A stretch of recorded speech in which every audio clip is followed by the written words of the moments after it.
Hello, hello, and welcome back to Whispers of Inner Power, the interview series for highly sensitive women in business. I am so excited today because I have someone very special with me. You may know her as the Fresh Princess of Email Marketing.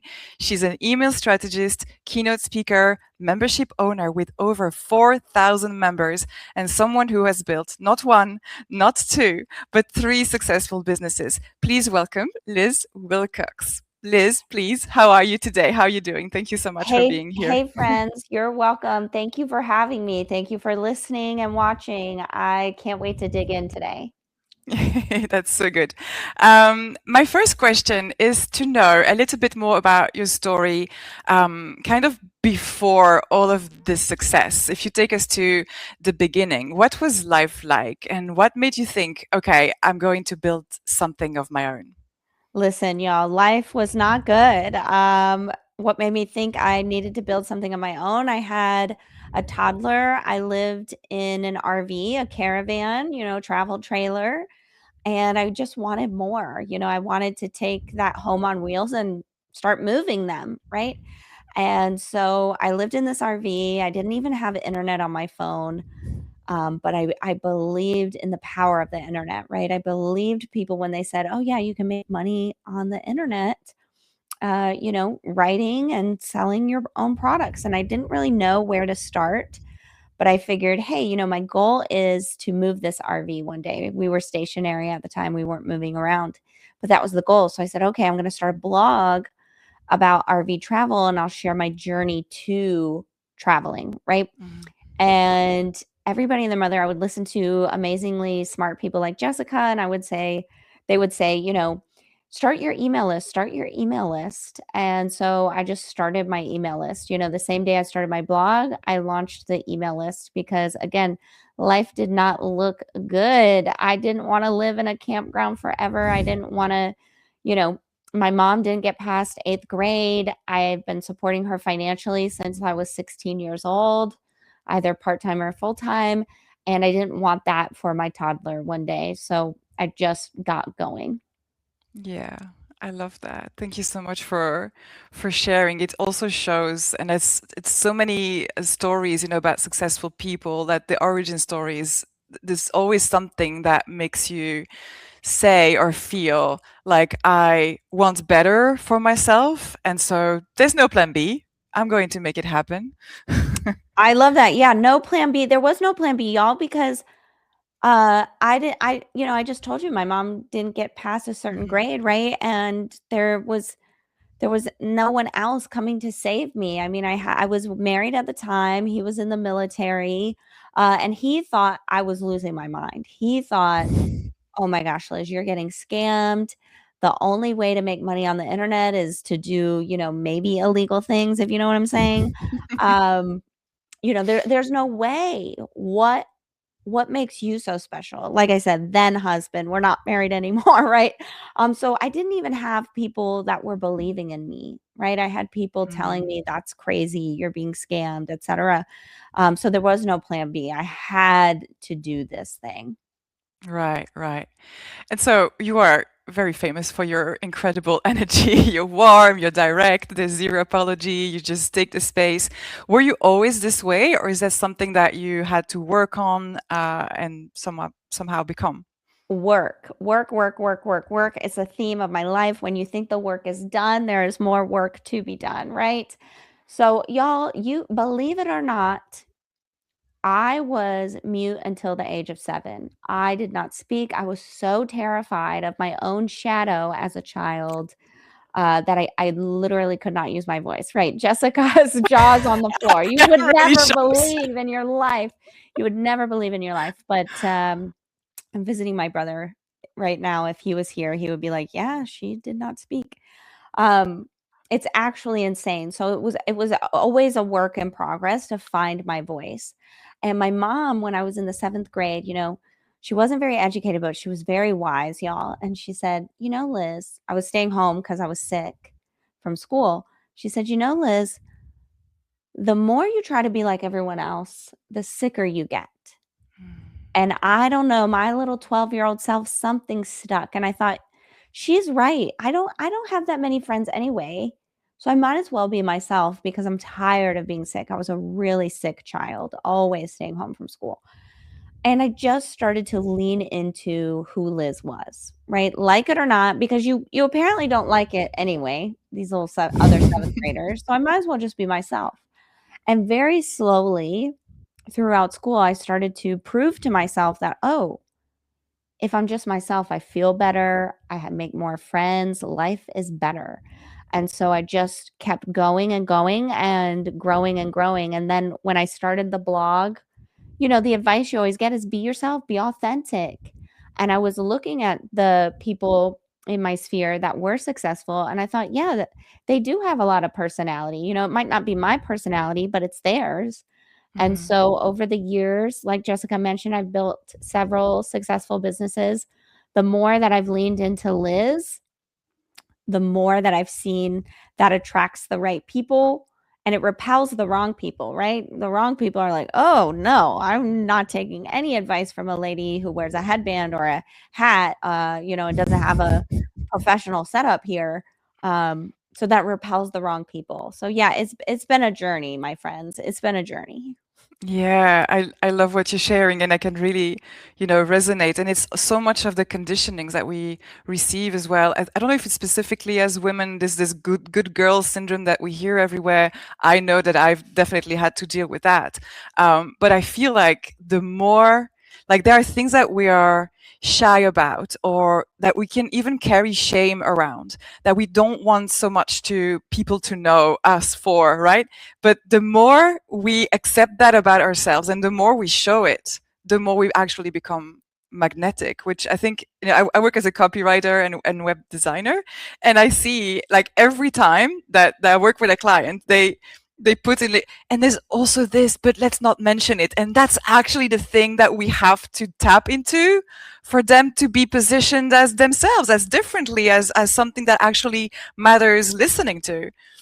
Yeah, amen. Listen, y'all, I do not like the word quirky. People call me quirky all the time. It's not anything that I resonate with, but lately I've been like, "You know what? Maybe I am quirky, and maybe it's those quirks that, land me all of these amazing life experiences, right? That attract, like Jessica is saying, those correct people for me, right? The people that also identify as quirky. You know what? Heck, let's get together. We can be quirky and fun ourselves. And that's something, I also consider myself a copywriter, and Mhm. I'm launching a product that I've launched. This will be the 13th time, and for the Wow. last couple of years, it's been successful. The launches have been great. Um, but they haven't been what I wanted. And I realized, oh, I haven't been my creative, quirky self. It's just been sort of rinse and repeat the last few times. And so how can I lean into that? And y'all, I have been up at the time of this recording. I've been up working for 8 hours already. It's not even 1 p.m.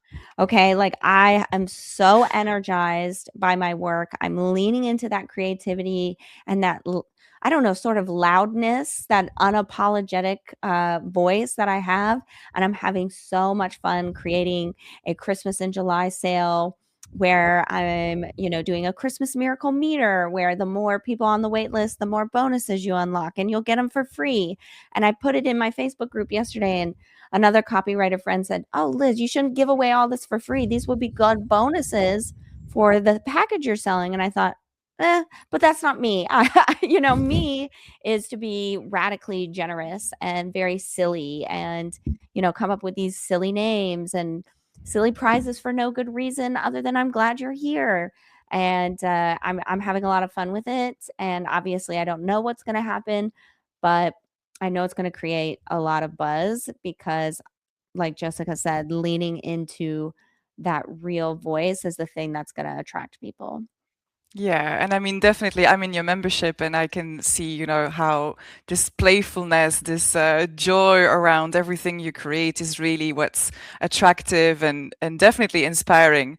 And it's actually helping me change a little bit the way that I send emails, even though I'm a copywriter, because I tend to be always, very poetic and very, I'm more on the soulful side, like quiet side. But then I receive your prompts, and I'm like, huh. I can be soulful and fun. Like it doesn't have to be just one Amen. thing. Yes. Yes, and both, both can Yes, exist at the yes, same time. I love that so much. Thank you for sharing yes. that. So we talk about visibility, we talk about confidence. I have to ask, you were on Survivor, which I didn't know like until a few months ago. After I joined your membership, I found out. And so, for my audience who may not know, that is one of the most watched, most intense reality shows in the world. What on earth does that experience teach you about visibility, about being seen, about putting yourself out there completely? This is such a great question that no one's ever asked me. I'm so glad you asked. It has taught me that people will interpret you the way they want, right? Of course, being on a TV show, you're not in charge of your narrative. Over here at lizwilcox.com, I show you what I want to show you, right? I mean, that's just the nature of the beast, right? Mhm. But when you're on TV, it's a different beast, right? They show people the way they want to show them. And I did not get a very, I'd say, generous edit. I think I was meant to be a very quirky, strange character, with, I would say, a lot of controversy around this character. And y'all, the wide variety of, "Oh, Liz, I hated this," or "I loved this about you," is so wild because they're only showing you one side of me. I think it was a very one-dimensional but crazy character, but the way it was interpreted was, just insane. There were some people, "Oh, I can't stand her," saying, can I say that, some people even to this day, years later, "I hope you burn in hell." I get death threats. And there Oh are my other people God. who watch, yeah, it's insane. There are other people that watch the same show. "Liz, you inspired me. I have completely changed my life based on the things that you said and did out there on the island." And so you can only be yourself. Even on the show, even it being edited, I was only myself. Like, yeah, I said that, sure it was edited, but yeah, that did come out of my mouth. um, you know, and you have to do the work. You have to be yourself. You have to put yourself out there. How you're interpreted is not your job. You can try your Yeah. best to manipulate a situation, but every individual is unique and they're going to interpret it differently. Like Jessica said, "Oh, when I get your emails, Liz, it's so full of joy." Joy is never a word that I sit down and think about when I'm writing my emails. What I'm thinking about is brevity. How can I keep this short and sweet and to the point? How playful, she said that. Yes, I am definitely trying to be playful. That's my word of the year, play. So that comes across. But joy is never something that's top of mind for me. That's something that Jessica is interpreting, right? So Mhm. when it comes to visibility, you can have your own agenda, but there are people, especially if you want to think of this in the negative, there are some people who are going to interpret you the way that they want to, and there's nothing you can do about it. So just keep on keeping on, my friend. So that's really the question here, because I thank you so much for sharing that, by the way. But I hear I haven't experienced that level of visibility. My husband's a little bit more famous, being a comic book designer, a comic book artist. But he okay, his strategy is ignore. So he doesn't go and look at what people say about his books or whatever. What is yours? What would you tell a highly sensitive woman who's, because I can see the people in my audience are, sharing this with me, of saying like, oh, I'm almost scared of being successful because this criticism will come.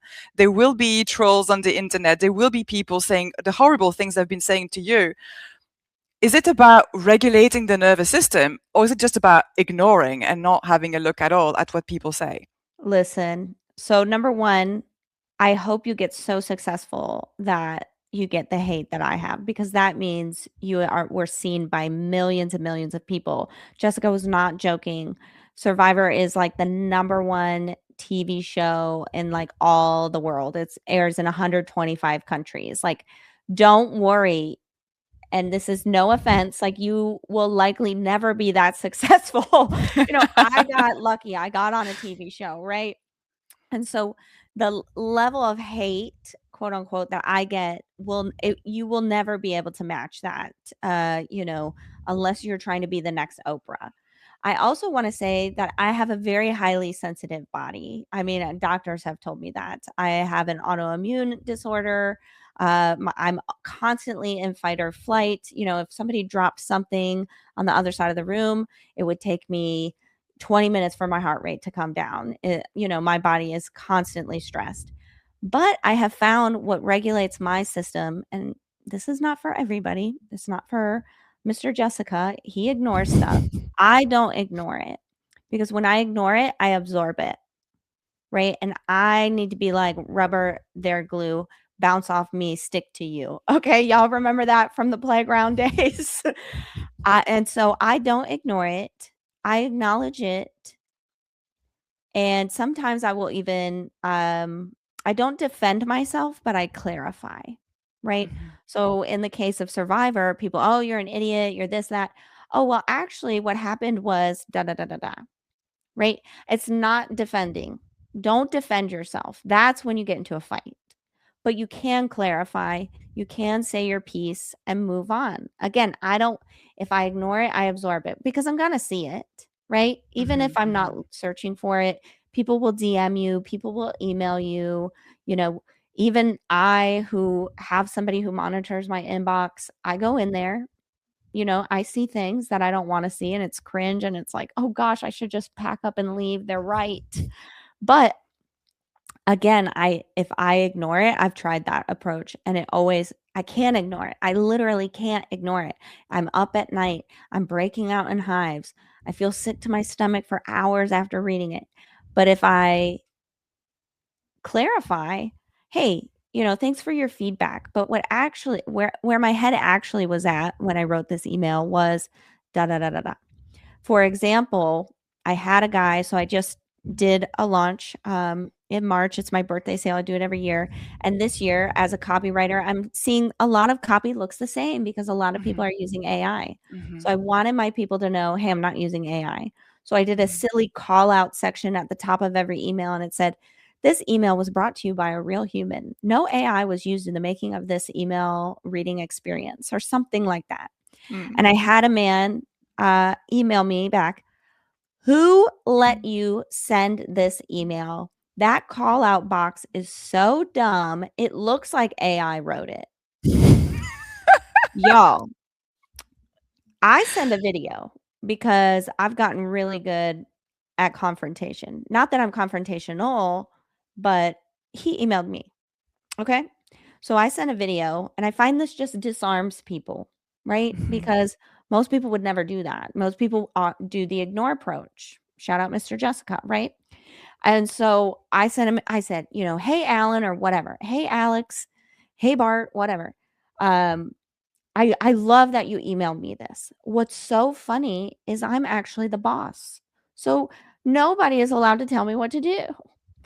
I said, and isn't that because I teach business, right? I said, and isn't that the great thing about owning your own business?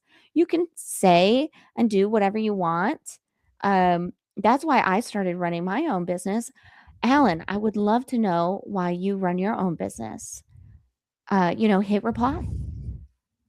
And he did. He said, oh my gosh, Liz, I loved your video. I love that you stood firm. This is exactly the kind of person I'm looking to learn from. And This he is bought what? the thing. What?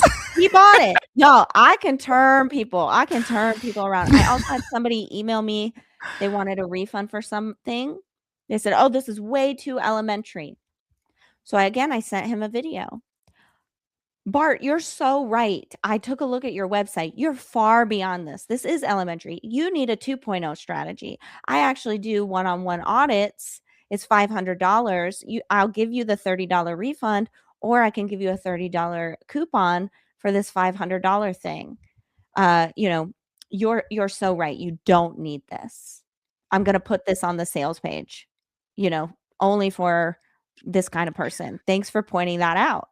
Yeah. Again, he bought. Of course. Okay? Of course, you're And being so helpful and sometimes you're acknowledging you're right, and this is what I can do for you. It's wonderful business. amen. You know what? I just look at everything as an opportunity. Maybe it's that joy, that playfulness. And of course, now y'all, if they're threatening my life, calling me stupid, calling me names, then yeah, I might write out an email and never hit send, right? We've all Mhm. heard that advice. Just so again, I'm not ignoring it and I'm not absorbing it. But I might not, those kinds of people I'm not going to engage with, right? Because they are just looking for a fight. Some Yeah. people are just very clearly misunderstanding me, and it's an easy fix. Hey, actually you're right, that is elementary. This is what you need instead. Let me apply that coupon for you. Right? So those are different experiences, but never absorb it. Talk to your friend or yeah, talk to your friends about it. Write a fake email and hit delete so you feel better. Don't ever reply immediately. Come back to it later if you really want to say something. Sit on it for a couple days or whatever.